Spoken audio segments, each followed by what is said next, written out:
Assalamualaikum dan salam sejahtera kepada bangsa mekanika. Kira-kira 2 minggu lepas ada berita yang besar dalam dunia automotif, iaitu Nissan GT-R T-Spec telah dilancarkan. Kereta apa tu? Sebelum itu, walaupun anda bosan mendengar pesanan ini kepada orang yang baru berjumpa dengan channel Mekanika, tolonglah support kami dengan menekan butang subscribe, butang lonceng dan juga butang like. Nissan GT-R, dalam kita tak sedar sebenarnya kereta ni dah ada 14 tahun dalam pasaran. Dia keluar since 2007 dan biasalah dah berbelas-belas tahun ni timbullah rumours, kabar angin yang kata ia akan digantikan. Memang masa dia dah sampai. Ada yang kata R36 ni dah nak keluar. Maka banyaklah render, banyak image, banyak spekulasi. Ada yang kata R36 nanti akan pakai enjin hybrid macam NSX. Ada yang kata dia akan pakai enjin full elektrik. Tapi semua jenis spekulasi yang untuk model akan datang 36 ni kita tak akan tahu sampai ke hari ini. Cuma pada hari ini kita nak cerita benda yang kita dah tahu, iaitu Nissan GT-R R35 T-Spec.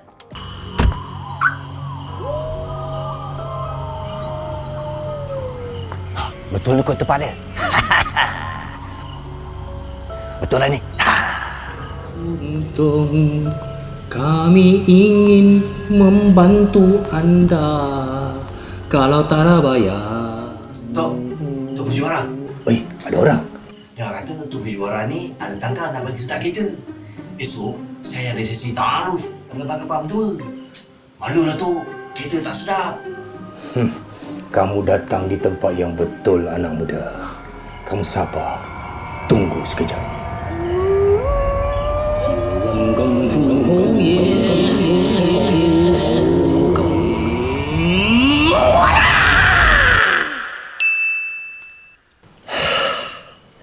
Nah, ini dia tanggal kamu.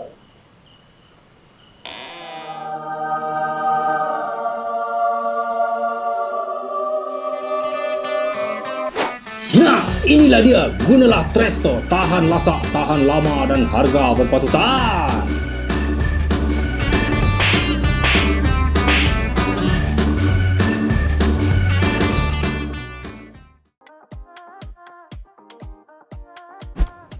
Kenapa? Ada jawapan. Kalau kita tengok dari segi sejarah GT-R, kalau kita tengok dulu GT-R R34, bila dia keluar model yang dah hujung-hujung tahun dia ni, menandakannya apa? Menandakan ia adalah mungkin model terakhir untuk R35. Okey, kalau kita tengok yang R34 dulu, masa dia dah hujung-hujung production, dia keluarkan dua spek istimewa, iaitu V-Spec 2 Nur dan juga M-Spec 2 Nur. Kedua-dua model ni menjadi model terakhir R34. Lepas tu habis terus. Dan sekarang harga dia Yahudi Nasrani. Maksud dia trend and traction. Okey, trend tu maksud dia apa? Trend ni, okey, GT-R ni waktu awal 90-an dulu Nissan merupakan pelopor dalam industri kereta sport yang boleh dianggap murah pada masa itu. Boleh dianggap mampu milik untuk golongan-golongan biasa. Sebab kereta sport masa tu kita bercakap tentang Ferrari, Lamborghini, Porsche daripada Eropah. Semuanya mahal. Jadi bila Nissan keluar R34, 4-wheel drive, 300 horsepower, memalukan banyak kereta-kereta yang lebih power, itu yang dimasukkan dengan trend and traction. Selain itu, T juga bermaksud traction master. Okey, kalau traction ni tak payah cerita lah kan, pasal 4-wheel drive GT-R Super Atesa daripada zaman Godzilla 32 sampai ke zaman Godzilla 35. Yang pertama, perbezaan dia, brake. Okey, brake ni bukan sebarangan sebab dia pakai brake yang sama dengan Nismo GT-R. Apa yang specialnya? Okey, brake ni dia pakai brake carbon ceramic yang mana dia punya saiz rotor tu untuk depan 410mm, belakang 390mm. Dan rotor ini juga merupakan saiz rotor terbesar untuk kereta performance daripada Jepun. Dia punya saiz rotor tu saja dah lebih besar daripada saiz rim Alza. Yang kedua, untuk sebuah kereta special, dia kenalah pakai rim yang special. Okey, untuk T-Spec ni dia pakai rim 20 inci daripada Volt Racing Race Engineering ZE40. Wah, rim ni jarang orang pakai sebab GTR biasa orang masuk TE ataupun CE. Bila dah letak ZE kat situ, wih, handsome juga GTR ni Yang ketiga, Nissan dia set semula suspension pada GTR biasa menjadi yang T-Spec ni. Dia tak cerita apa detail dia, tetapi secara logiknya dengan pengurangan berat pada model ini, dia terpaksa set baliklah dia punya suspension tu supaya sepadan dengan power yang akan dihantar ke permukaan jalan. Apa macam engineer gua sembang. Yang keempat, enjin dia power. Enjin dia memang dah sedia power tapi tidak dipowerkan lagi. Maksudnya apa? Maksudnya dia memang enjin VR38DE standard 565 horsepower. Memang sebelum ni ada yang kata final edition GTR ni barangkali dia akan didatangkan dengan enjin 700 horsepower. Nampaknya spekulasi itu tidak benar. Jadi enjin dia sama 565 horsepower.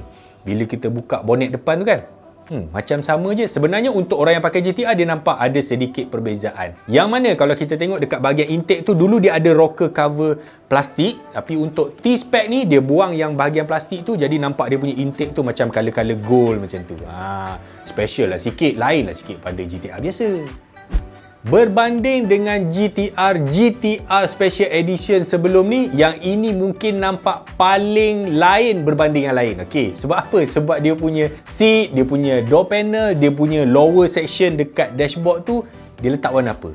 Hijau, bro. Itu apa Mungkin lepas ni dia nak buat hybrid kot. Tak tahulah. Okey. Kalau hijau tu memang nampak naik dalam badan, dalam kokpit GTR ni. Lagi satu, dekat bahagian atas dashboard tu, dia balut dengan Alcantara. So, nampaklah Italian touch sikit lah kat situ. Tapi kalau kita tengok dalam GTR ni kan, betul lah, dah nampak dia tua sikit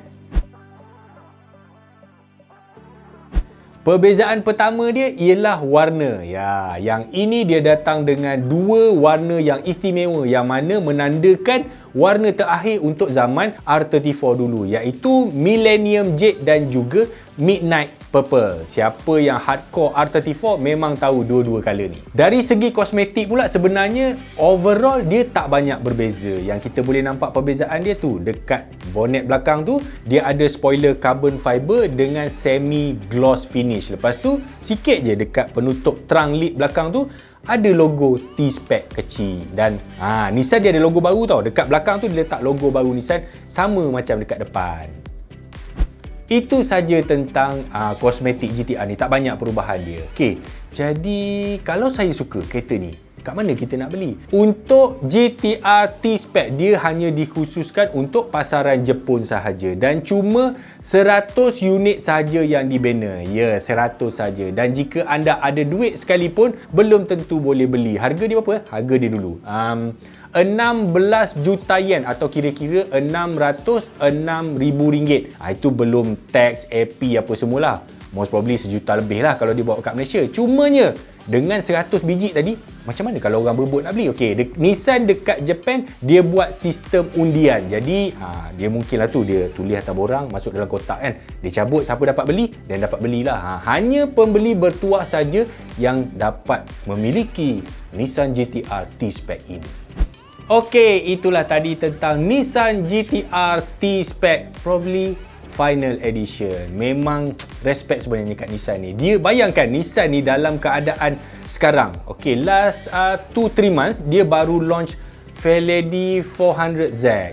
Dan untuk R36, model gantian R35 ni bukan rahsia lagi, memang Nissan tengah membangunkannya. Memang kita boleh respect lah dekat Nissan ni. Sebab Nissan ni dia company yang sebenarnya tidak stabil kalau kita compare dengan Toyota, Honda, Mitsubishi, Isuzu, Subaru, geng-geng Jepun yang lain lah. Dia dengan masalah pengurusannya, dengan masalah kewangannya, bergaduh sana sini, masalah pakatan dia. Tapi dengan segala mak nenek masalah ni semua, dia masih bersemangat untuk membuat sebuah kereta yang hebat. Diorang masih bersemangat untuk melawan, masih bersemangat untuk mereka kereta sport mereka sendiri.